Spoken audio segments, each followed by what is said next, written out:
Hello, everyone. Welcome to the first episode of What If. Yes, ladies and gentlemen, that is me copying Marvel, right?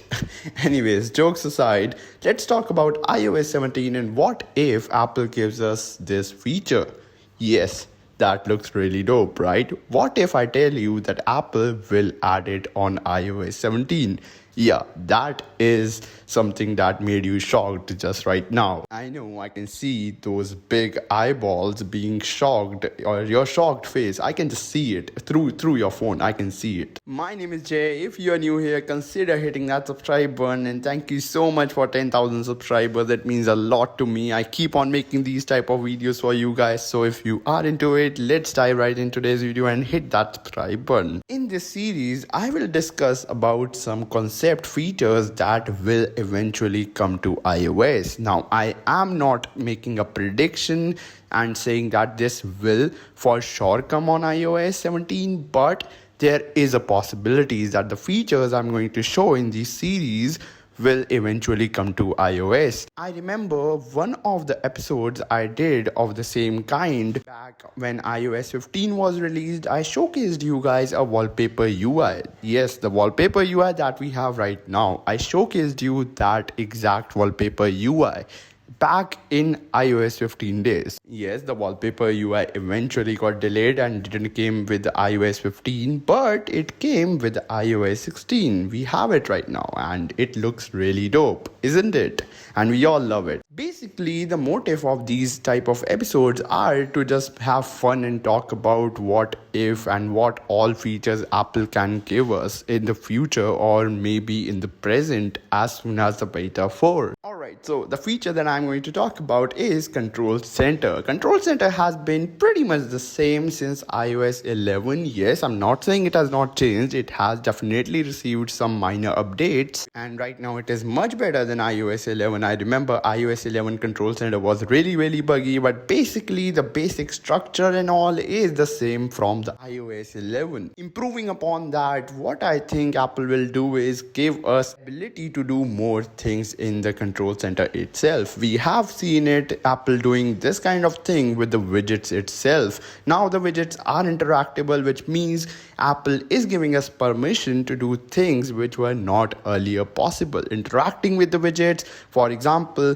just taking your reminders from the widget itself and not opening the app saves you a lot of time, and at the same time you didn't actually open the app and it was really convenient for you. This is the main agenda of this interactive widgets, right? The same thing is gonna happen with the equalizer. Right now we don't even have a proper equalizer by Apple.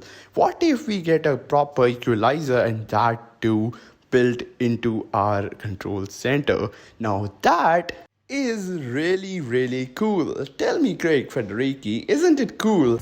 But don't you know? How cool is that?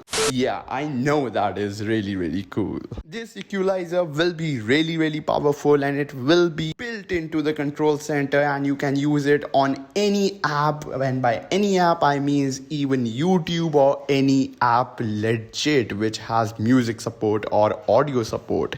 Now that is really amazing.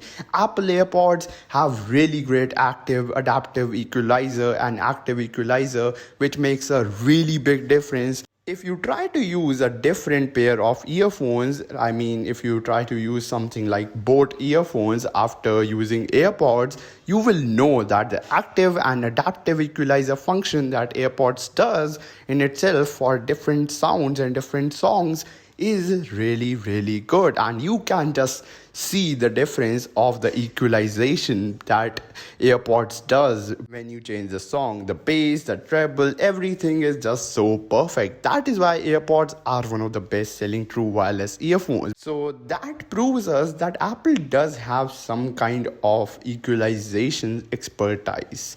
Yes, for sure, even if Apple does not have expertise, they will make sure to have it because it is Apple and Apple can do anything.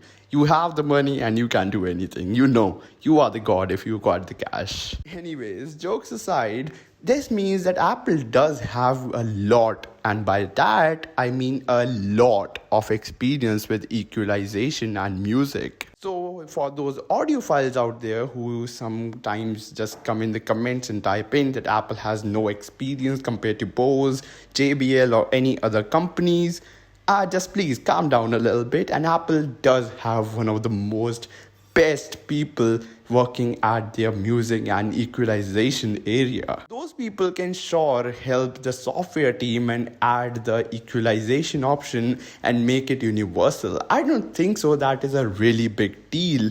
Now this can be that we may see it later with iOS 17.5 or maybe 17.4, not right now for sure. Maybe later this year with the 17.4, 17.5 update, and I wouldn't be surprised if this gets delayed to iOS 18. But as in the starting of this video, I told you guys that the main agenda of this video is to have fun and have conversation about these features in the comments down below. So don't forget to let me know down in comments below what are your thoughts about this feature, and let me know what all features do you guys want me to cover in the very next episode. Why I'm talking about this is because Apple is making really big moves when it comes to music, because this year too with iOS 17 we have got a lot, and by that I mean a lot of new changes and features when it comes to Apple Music app. This means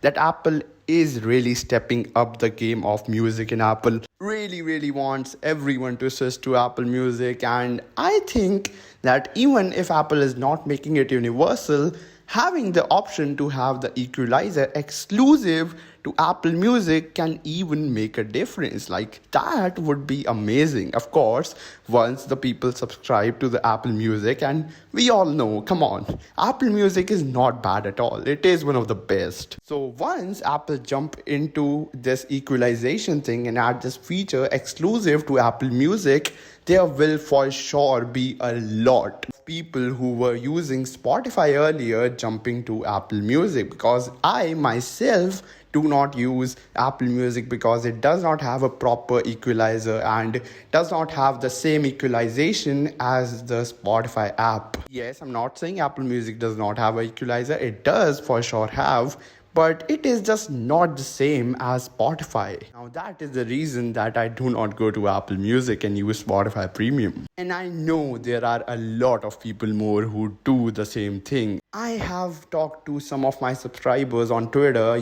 If you are interested to follow me on Twitter, it is linked below the like button. You can follow me on my Twitter. I do talk to a lot of my subscribers, so you can DM me and we can talk about and have a conversation on this feature and this topic. So I have talked to some of my subscribers and they have said that they are using Spotify just because of the equalizer. They all love the equalizer of Spotify, and I love it too. So if you would say me that Apple is giving us an option to just use an equalizer in the control center, and the equalizer of Apple will be for sure powerful, I know it.